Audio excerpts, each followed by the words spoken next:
Hello everyone, I'm Dr. Shaun Bormon and welcome back to my channel. আজকের বিষয় ultrasonic scaling এবং periodontal disease. আগের ভিডিওতে আমরা স্কেলিং নিয়ে আলোচনা করেছিলাম, কিন্তু অনেক কোয়ারিজ আসাতে আমরা এই ভিডিওতে একটা বিশদে পেরিওডন্টাল ডিজিজ কি, কেন হয় সে নিয়ে আলোচনা করব। পেরিওডন্টাল ডিজিজকে আমরা গাম ডিজিজ বা পাইরিয়া নামে জানি। এটা এমন একটা সিরিয়াস ক্রনিক ইনফেকশন যেটা আমাদের দাঁতের চারদিকে যে সফট টিস্যু বা মাড়ি থাকে আর যে সাপোর্টিং বনি সকেটটা থাকে সেটাকে আস্তে আস্তে ড্যামেজ করে দেয়, যার থেকে ইন ফিউচারে টুথ লস পর্যন্ত হতে পারে। পেরিওডন্টাল ডিজিজে কমন সিমটমস হচ্ছে মাড়িটা ফুলে যাওয়া, মাড়ি লাল হয়ে ওঠা, দাঁতের গোড়া থেকে রক্ত বেরোনো যেটাকে ব্লিডিং গাম বলা হয়, আর মুখে ব্যাড ব্রিথ হওয়া বা মুখে দুর্গন্ধ হওয়া, এর সঙ্গে দাঁত নড়ে যাওয়া। এর থেকে মুক্তির একটাই উপায় হচ্ছে যত তাড়াতাড়ি আপনি ট্রিটমেন্ট শুরু করুন। আল্ট্রাসোনিক স্কেলিং এমন একটা প্রসিডিওর যেটাতে মাড়ির নিচে বা গাম লাইনের নিচে যে টার্টার বা প্ল্যাক জমে থাকে সেটাকে রিমুভ করে। যেখানে ব্রাশ বা ফ্লস গিয়ে পৌঁছতে পারছে না সেটা এই মেশিনের সাহায্যে রিমুভ করা হয়। আর এই হার্মফুল ডিপোজিট গুলো রিমুভ করার জন্য মাড়িতে যে সোয়েলিং বা গাম ব্লিডিং হয় সেটা আস্তে আস্তে চলে যায় এবং মাড়িটা হেলদি হয়ে যায়। প্রথম যখন পেশেন্ট আমাদের কাছে আসে তখন আমরা থরলি আগে পেশেন্টকে চেক আপ করি, করে পেরিওডন্টাল ডিজিজ আগে ডায়াগনোসিস করা হয়। তারপরে টার্টার জমার জন্য যে পকেট তৈরি হয়ে যায় পেরিওডন্টাল প্রোব দিয়ে সেই পকেটটাকে মেজার করা হয়। এরপর পেশেন্টের মেডিকেল হিস্ট্রি নেওয়া হয়, পেশেন্টের কি কি মেডিসিন চলছে, কোন মেডিসিনে অ্যালার্জি আছে কিনা, এগুলো জানার পরে তারপরে আমরা স্কেলিং প্রসিডিওরটা শুরু করি।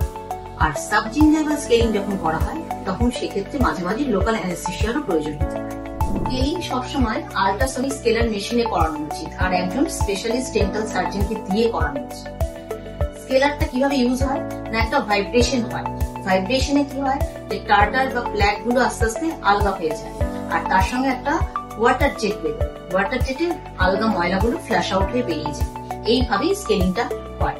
পেরিওডন্টাল ডিজিজ খুব সিভিয়ার হয়ে গেলে সেক্ষেত্রে জিঞ্জাইভাল রিসিশন হয়, মানে মাড়িটা অনেকটা নেমে আসে। তখন দাঁত আর মাড়ির মাঝখানে একটা পকেট তৈরি হয়। সেই পকেটের ভেতর থেকে ময়লাগুলোকে যখন বার করতে হয় তখন যে স্কেলিংটা করা হয় তাকে বলা হয় সাবজিঞ্জাইভাল স্কেলিং। এই সাবজিঞ্জাইভাল স্কেলিং সবসময় লোকাল অ্যানেস্থেসিয়া দিয়ে করানো উচিত। আর সেক্ষেত্রে রুট প্লেনিং এর দরকার হয়, রুট সারফেসটাকে স্মুথ করার জন্য। স্মুথ করা হয় কেন না, ব্যাকটেরিয়াল টক্সিন গুলোকে রিমুভ করা হয় যাতে গামটা আবার টুথ সারফেসের সঙ্গে জোড়া লাগতে পারে, মানে পকেটটা এইভাবে আস্তে আস্তে চলে যায় সাবজিঞ্জাইভাল স্কেলিং এর পর। স্কেলিং এর পরে পেশেন্টের কিছু কিছু কমপ্লিকেশন হতে পারে, যেমন একটু ডিসকমফোর্ট ফিল হতে পারে। সেক্ষেত্রে আমরা বলি যে বাড়িতে গিয়ে ব্রাশ করলে অনেকটাই ঠিক হয়ে যায়। মাঝে মাঝে পেশেন্টের দাঁতগুলো খুব সেন্সিটিভ হয়ে যায় স্কেলিং এর পরে, সেক্ষেত্রে আমরা মেডিকেটেড টুথপেস্ট ইউজ করতে বলি আর সফট ব্রেসেলের ব্রাশ ইউজ করতে বলি। এভাবে 15 ডেজ ইউজ করলে অনেকটাই সেন্সিটিভিটি কমে যায়। ওরাল হাইজিন মেনটেন করার জন্য আমরা মাউথ ওয়াশ প্রেসক্রাইব করি স্কেলিং এর পরে। মাউথ ওয়াশটা ব্যাড ব্রিথটাকে অনেকটা দূর করতে সাহায্য করে।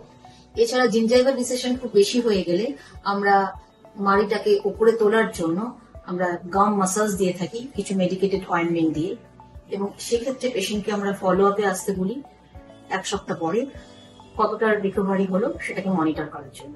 স্কেলিং এর পরে আমাদের ওরাল হাইজিনটা অনেকটাই ইমপ্রুভ হয়ে যায়। মাড়িতে যে সোয়েলিং গুলো থাকে বা রেডনেস সেটাও চলে যায়, ব্যাড ব্রিথটাও চলে যায়, আর দাঁতের গোড়াটা অনেক বেশি মজবুত হয়ে যায়। সেই জন্য এভরি 6 মান্থ স্কেলিং করাটা খুবই দরকার। এছাড়া ফার্স্ট ডিগ্রি যে মোবিলিটি দাঁতে এসে যায় সেটাও স্কেলিং এর পরে আস্তে আস্তে চলে যায়। স্কেলিং খুবই এফেক্টিভ প্রসিডিওর একটা পাইরিয়া এবং ক্রনিক পেরিওডন্টাল ডিজিজ থেকে আমাদের দাঁত এবং মাড়িকে রক্ষা করার জন্য। স্কেলিং যেমন এভরি 6 মান্থ করা উচিত, তার সঙ্গে দিনে 2 বার করে ব্রাশ এবং সপ্তাহে 1 দিন কি 2 দিন করে ফ্লসিং, এই দুটো যদি প্রপারলি করা যায় তাহলে আমাদের ওরাল হাইজিন খুবই ভালো থাকে। অসংখ্য ধন্যবাদ ভিডিওটা দেখার জন্য। যদি ভিডিওটা হেল্পফুল মনে হয় তাহলে please like, share and subscribe our channel. Stay healthy and keep smiling.